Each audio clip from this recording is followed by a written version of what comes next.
Hi, I'm your host, Lancelot Theobald Jr., and this is the Power of Reinvention. Anything is possible. A new inspirational talk show on Roku's I Define TV, based off of a number one best-selling book that I wrote called They Haven't Made an Axe That Can Chop Down a Dream: 5 Keys to Reinvention. Each week, we interview unique and interesting guests, and we ask them questions about how they reinvented themselves. We go over some of the choices they've made, challenges they've been through, advice they may have, and things that they've done in order to get to the way they are today. So sit back, relax, have that cup of coffee and that bottle of water, and let's get this party started. Our guest today started from the bottom, and now he's here. Like the hit TV series in the 80s, The Jeffersons, he's moving on up from one of the most notorious housing projects in the world, Cabrini Green in Chicago, where the hit TV series Good Times was based out of. He went from Cabrini Green to being seen on NBC, Fox, ABC, the CW, inducted into the Grind Moves Hall of Fame in 2015, keynote speaker, and author who's published over 50 paperbacks, audios, ebooks to date. He's owned 2 clothing stores, 2 restaurants, and was a barber for 10 years before reinventing himself into the CEO of one of the fastest growing book publishing companies in the US, Publishing Advantage Group, while at the same time road managing Christian recording artist and son, Aaron Cole. Please help me welcome the very intriguing Kelly Cole. What's up, my brother? Thank you so much for having me, man. What's going on, Kelly, man? It's my absolute pleasure to have you on my show finally.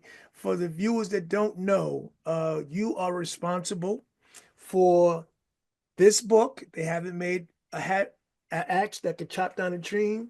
And these awards that I got there, I got best number one seller and most inspirational, thanks Yeah. to your company. And it's so interesting because I met you on the internet, which I completely don't trust. And in fact, I was just hacked, which makes me not trust it even more. But I took the chance with your company, and you absolutely were more than you even said you were. Wow.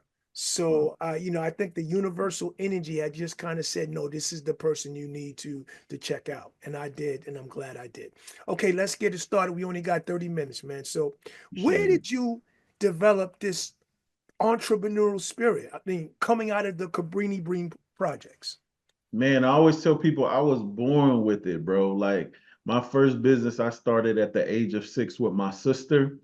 We took her little table and chairs and took all of the candy out of our house, and we opened up a candy store right in front of our business. I mean, in front of our building. But guess what? Of course, we didn't know what we were doing. We didn't even know prices. People would come up and ask us how much our candy was, and we would say quarter, nickel, dime, whatever you want to pay for it. But all we knew is that we were in business and started our candy store, man. So that's where it came from. But I also saw my dad, my uncles, my grandfather who worked 3 jobs and also had 5 different side hustles of selling pillows. He had a fruit stand. He was selling the whirlpools you put on the side of the tub. So all of those things, man, I say it was born in me, man. It was born in my blood just from my lineage, Mhm. grandfather, father, and uncles and things like that. So you basically had the mindset already Yeah. to be an entrepreneur. Understandable. Um, Now, did you go to college, or did you go to college route, or did you self-educate yourself? And what do you think the advantages or disadvantages are in doing that? Yeah, man. So I went to college to play football. And when football didn't work out, I quit college. I got to college and realized I did not love football as much as I thought I did. To Mhm. play college football, I don't care what level, I don't care if it's D1, D2, 3, whatever. To play college football, you got to love it. And if you don't love it, you're gonna get your head taken off. And Mhm. man, I was getting rocked out there because I didn't love it. I didn't have that love in my heart. So I quit and I actually came home. And that's when I had my son. I had my son not even months after coming home. I got his mom pregnant. And so, which meant I had to get a job. But throughout that time of working, to become an entrepreneur, guess what? I took courses, I hired coaches, I went to seminars. So you could say I was self-educated. Audible wasn't out, so I wasn't reading Audible books or listening to Audible books. I was reading books.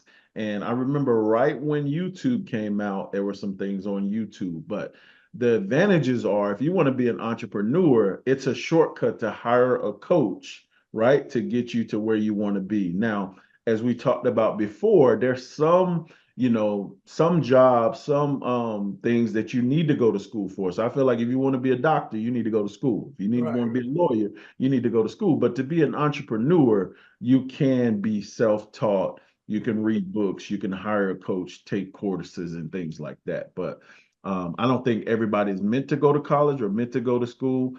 I'm just one person who I knew I wasn't. I wasn't cut Mhm. out for it. And I got three children. Only one of them. Well, my baby girl's in college now. She's thinking about taking a few semesters off. But my middle daughter, my oldest daughter, she graduates with her master's on Saturday. She's getting a master's in theology. So she Wow. wants to be a theology professor. So Mhm. do I recommend it? Only if it's for you. It's not Right. for everybody.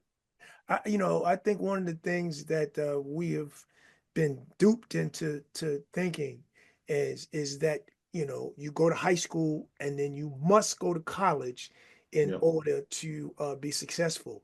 That was what was sold to me. for sure. Although I was going to college to play football. Yep. That was no doubt, and because there was education at the end of that, I was going. But I look at some of the people and some of the um what it costs. Yeah, And people in their 50s and 60s is still paying for their college education, and they're not making more than these entrepreneurs out here. And most of the people and very successful entrepreneurs never went to college. You yeah, know what I mean? So that's just for my viewers. College might not be for you. Nothing wrong with going to college, right. and I think college broaden your horizon because you're around a lot of other people from different areas and you're learning how people operate. But it's Yeah, not for everybody. I totally agree. Um, what was the biggest obstacle you faced in building your business, and yeah. how did you overcome it? Great question. I do want to touch on that college thing before. I said this, I say this a lot. I didn't go to college. I don't have a college degree, but everybody that works for me does.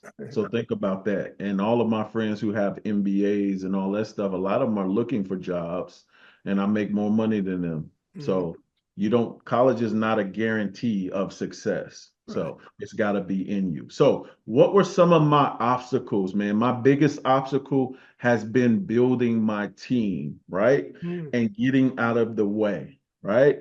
Wanting somebody to care about my baby as much as I do. And that's a hard thing. So I am still paying for some people that I should have fired quickly or separated from quickly because they're still costing me money from damages and things that they done while Mhm. on the team. My coach says it this way: you should hire slow, but fire fast. So that's been my biggest obstacle, finding good people, right, who want to work, who care about doing great work and have character and integrity. So integrity is what you do when nobody's watching you, Right. right? Right. Right? And that's your character and that carries out. So finding that's been my biggest obstacle in scaling because as a CEO, you can't scale a business if you're working in the business. You Right. got to work on the business. So that's been my biggest obstacle and how I've, overcame it is just persevering. Like just keep going. Like you're going to be met with obstacles and the key is to keep going no matter what you face or what Mhm. obstacle you come up against. Now, do you find that since the pandemic, it seems like people don't want to work as hard? You know what Yeah. I mean? The pandemic is, I don't know what has made us, I hate to say this word lazier because that's so derogatory. Yeah. But let's just say, I want to ask you if you or your opinion, do you feel as though they don't want to work as hard? Oh, 100%. Yeah, the pandemic, a whole generation who things have came easy to them. You know, we came from a place where we didn't have the world in our hand. Like this, you could build a seven-figure business with your phone. Now, Right. when we came up, if we wanted information, we had to use some out-of-date encyclopedias. Talk back to me. You hear what I'm saying? It Yeah. wasn't even up to date, right? Right. But you Right. can literally look up anything you want to do. And we talked about this too. There's no more loyalty, right? People, they're not loyal to jobs. Preach. They're Preach. not loyal to themselves. Mhm. Back in the day, until still to this day, listen to me. Every old school guy I know, got this from my grandfather. If we are Bulls fans, we don't root for Detroit. We Right. hate the Knicks. Michael Jordan, I don't care how many rings or money they promised him. He was not playing for Detroit. He was not playing for the Knicks. You know what he did? He got his butt in that gym and he worked hard and he allowed them to build a team around him, and Right. that equals 6 championships. What did LeBron do when he couldn't beat Detroit? Guess what he did? He had to go over to Miami and team up with Dwayne Wade. Now, there's Mhm. no loyalty, right? There's no loyalty. And no, they don't want to work. They don't want to go through the obstacle. It took Jordan 8 years to get that first one. He Mhm. didn't quit. Nobody want to go through nothing. Right. They want Right. to give it to them. They feel entitled just because I'm on the court. I'm supposed to win a championship. Guess what? I don't know if you're a New York Knicks fan, but you from New York. Right. You and never won. But Right. did he come over to Michael Jordan? No, he wanted to beat him. Uh, It's a I mean, difference that's a in little dig right there, but mentality. I got you. But no, I'm just I know keeping it. what you mean. I know what you mean. I know what you mean. He didn't come over and say, "Oh, I just want to get a ring." No, he didn't Right. do that. Right. He Right. he wrote it out with his players, and so be it. If he didn't get one, he didn't get one. But Right. he didn't sell out. I feel like LeBron is a sellout for Uh, doing what he did. Now, off the court, I respect LeBron to the yeah. highest, Yeah. Yeah. businessman, family man. But on the court, nah, you're a sucker for doing that, Right, man. right, right. So what's your opinion on you must have an opinion on the portal now, the college portal, and the Oh, fact that these kids are just, I mean, if you say they like going in the portal and going somewhere else, it's I like the fact that they're getting paid now, is long yep, overdue. right. So, but just in terms of the ability to just go from team to team without any loyalty is just I think it's going to hurt the Yeah. college game in the long run. Definitely, because everybody's for themselves. Right. You know what I'm saying? They're for themselves. And then think about it. I think it's affecting the hunger of even wanting to make it to the league. Because if you're giving these kids 2, 3 million to play college, some of them, that's more money than they've ever had. They're like, Yeah. okay, I didn't made it already. I Right. heard about college coaches who talking about they got to recruit their guys every single year. What? Right. You Right. mean to tell me I didn't gave you? Oh, wait, and here's another thing about the porter. You got guys or NIL deals. You got guys who don't want to play in the bowl games, I and you heard didn't that from already got paid. yeah, yeah. Stop I it. heard that for the first time the other day. I was Stop it. shocked. You're a professional now. You're getting paid, so Right. you got your money. You're supposed to do a job. Now, Right. come on now. This is no longer you're saving yourself. No, you got paid to do a job. You Right. got one more game to fulfill that. You Right. should play in the game. Mhm. Now, before when they wasn't get paid and their only chance was making it to the league, I could kind of understand like you don't want to get hurt. No, you got Right. paid now. You ain't got no excuse now. Now you Right. got paid. Your Right. family's taken care of. So yeah, man, it's a whole different mindset and mentality. Yes. You know Yes. what I'm saying? So character, integrity, Mhm. hard work, all of those things they're missing, man. And Man, these we kids can go are not down a learning. serious rabbit hole with this because this is what I mean, because you're absolutely right, man. It's a shame. It's a shame. But let's get back to because I want to talk about your decision making process and creating the Yeah, dream of having your own publishing company. yeah, And man. the fact that as a black man coming from the Cabrini Green projects Yeah, and all the things you could have done as an entrepreneur, you yeah, chose to have a publishing company. yeah, bro. Where's the decision making process? That's interesting. Right. That's interesting. Man, I always say it's all God, bro. It was not me, literally. Most people don't even notice about me. I am dyslexic. And if you don't know what that is, I see words backwards. I see stuff backwards. And guess what? One of the guys who helped start my company, which I'm going to tell you the story, is from Shark Tank. His name is Damon John, right? So I fell in love with the show. I know Damon. Um, yep, Damon is dyslexic, just like myself. I Built a didn't know that. multi-million-dollar Really? business. Yeah, he's Oh, dyslexic. I didn't Guess know what? that. I know And Damon Barbara. since he was a little baby. His mother and my mother, we used to call each other cousins. That's how well I know Damon. But go ahead. I'm He, sorry. Go he's ahead. dyslexic, just like myself. But anyway, so I fell in love with Shark Tank, start taking notes from the show, recording every episode. And our good friend, CEO CF Jackson of I Define TV, she said, Yeah. Kelly, can I borrow your notes? I sent her my notes. She said, hey, this will make a great book. And you should actually interview the sharks. And I was like, that's a great idea.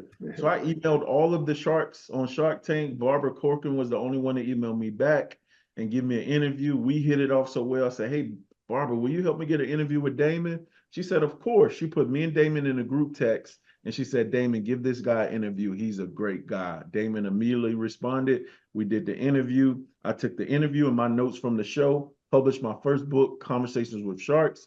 It hit #1 on the Amazon bestsellers list for about 2 weeks. It was #1, and Wow. my inbox was flooded with hundreds of people asking me to do their book. And that's Really? what birthed my publishing company. Yep, that's it. Wow. All got started. Like I said, that's why I said I didn't choose it.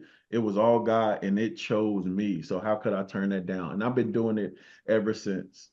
Nice. So what would be your advice to someone who is looking to put their unique story in book form? Yeah, man, I would say the first thing, writing a book is like going to the grocery store if you're a smart shopper, right? So if you're a smart shopper, you go to the grocery store, guess what you're going to do? You're going to make a list. So Mhm. before you write a book, you need to make a list. And that's basically your outline. Make a list of the stories, make a list of the points, make a list of the things you want to cover in your book, okay? Just like going to the grocery store, you don't cook the things in order you put them on the list or that you put them in the buggy. You open the fridge or your cabinets that day and you decide what you feel like eating, right? Same way with the book. Look at your outline every day, write about what you feel like writing about that day. And guess what? Before you know it, you'll fill in each chapter of your book and your book writing process, your first draft is done. When you get to that point, that's when you call me and me and my team will take you to the finish line.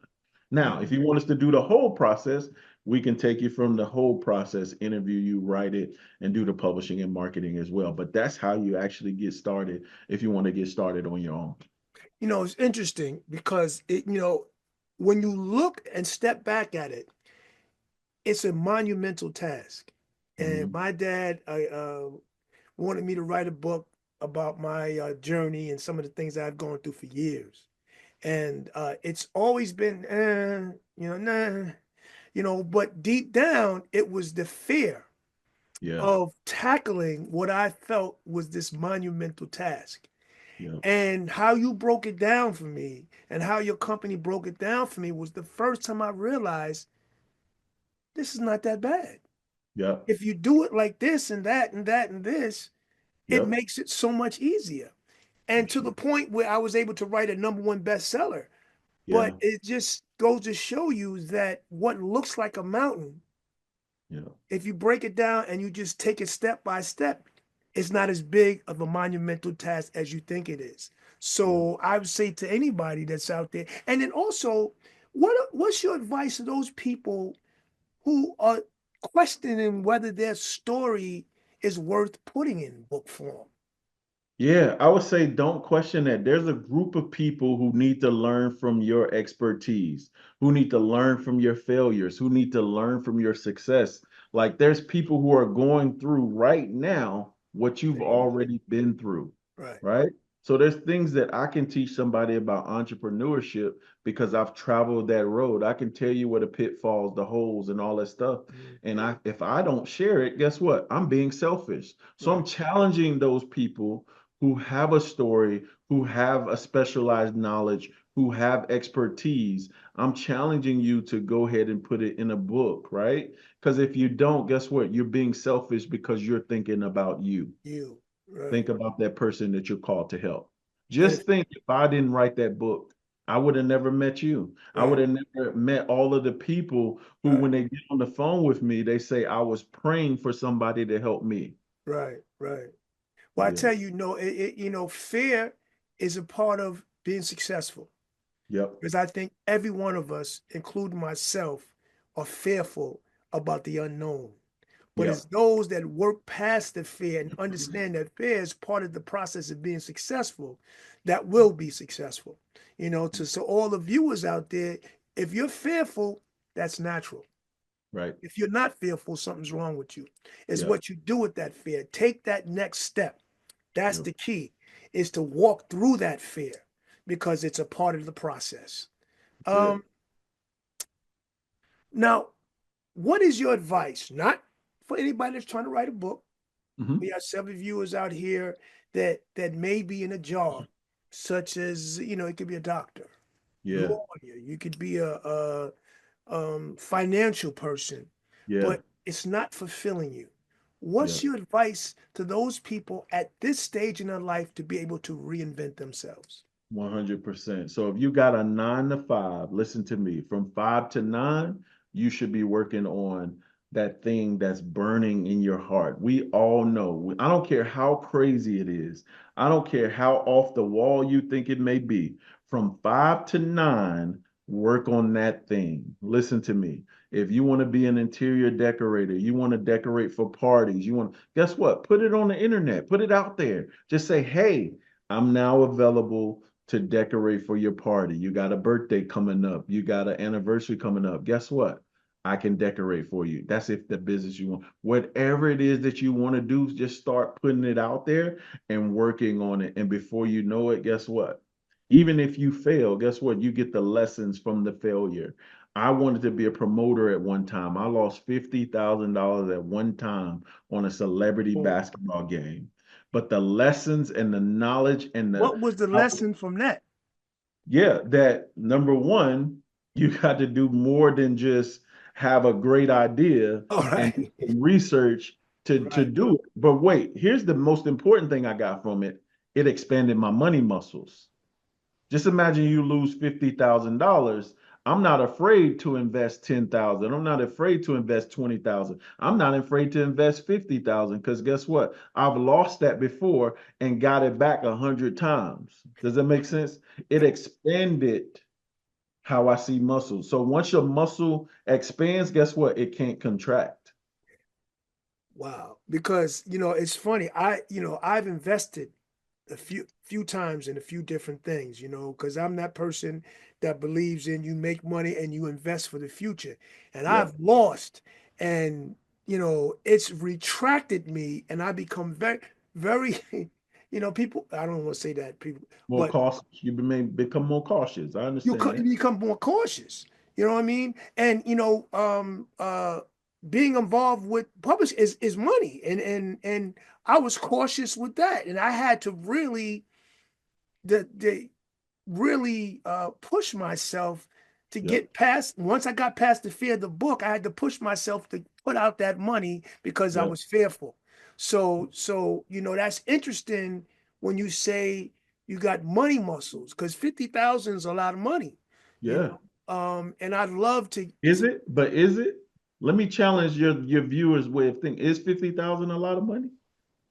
well, it depends on who you're talking to. You know what I mean? Yeah. It's relative, right? Right. A guy told me the other day $40 is a lot of money. I said, brother, $40 is no money. What are we really talking about? Now, when I quit my job, I was behind on my rent 7 months and all of that. Guess what? $40 was a lot of money. Mhm. Now $40 is not a lot of money. Now 50,000 is not a lot of money. It's all relative, right? But in order to get to a place where 50,000 is not a lot of money, guess what? You're going to have to invest, make some mistakes. You're going to have to take some losses in order to get there. You're Okay. going to have to take some chances. You're going to have to invest in order to get to a place. Because guess what? Everything you want is on the other side of that fear. Is on the other Right. side of that step you're afraid to take. But go ahead. So that's good because because $50,000 is a lot of money to somebody who doesn't have that. But Yeah. what you said is very interesting. You have to lose sometimes in order You to got to. gain.